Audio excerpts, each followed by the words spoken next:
something lesser than the amount. But you walk in to a boutique and it's 150 and it's a fixed price. You can't, or even if you negotiate,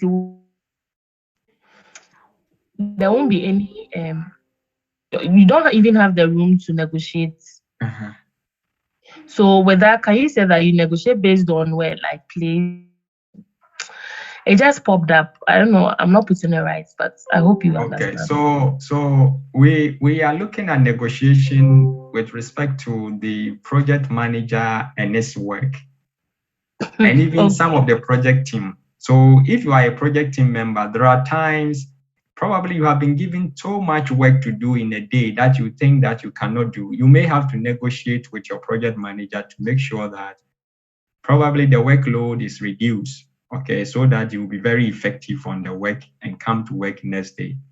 The same way the project manager may also have to negotiate with you to probably see what you can do. Probably he wants you to do overtime, a little overtime, so that he achieves the job requirement for the day, okay, and so on. So here, the core concept and understanding here is that you should know that the project manager's work involves negotiation. And if he's going to negotiation, what are the things to consider?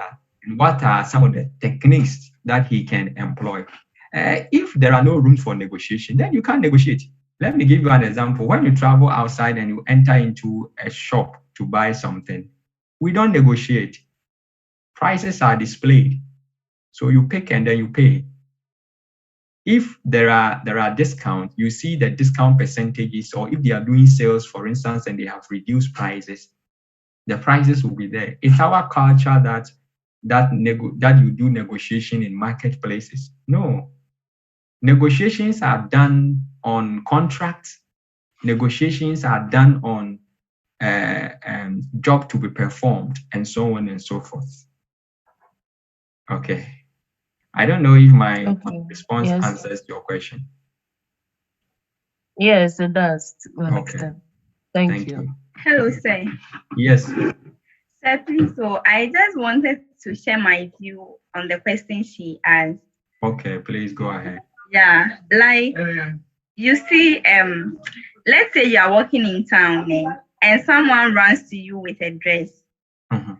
That one, I think you would have more power, because as at that time, you don't really need the dress and the person is trying to convince you to buy. Yes. So you would have that power to, initiate your price, and the person would have to accept. But you walking into a shop, it's like, as at that time, you need the dress.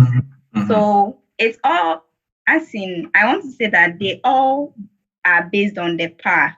Because at that instant, the shop owner has the power over you. You need the dress now. You've walked into my shop, so you would have to go by the price. But you walking on the street and then someone running to you with a dress, that person has a lesser power. So you can bargain better, yeah, or negotiate better, yeah. Okay. Thank you. Yes, so if there are no other questions, I would like us to end here and then meet again next week. Please, I beg you, start reading. Those of you reading the book, we have crossed page 500. Okay. So please, how can you get the slides? We want the slides. I will share the slides on the pages for you right away. Okay. Okay. All right. And that's what I do almost every day. So if you don't have, you can ask your colleagues. They can reshare the slides. Okay. All right. So until we meet again next week on Thursday for the morning group, and then again the same time Saturday. Just take a very good care of yourself. Enjoy your weekend. Prepare well for coming week. And I wish you a very productive week. See you again. Bye-bye. Bye. Bye. Bye.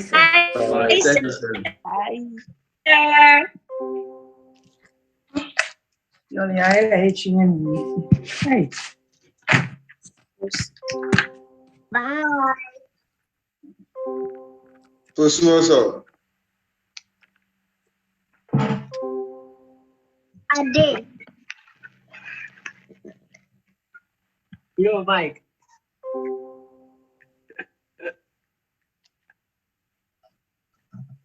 Hey, Mauli, get low.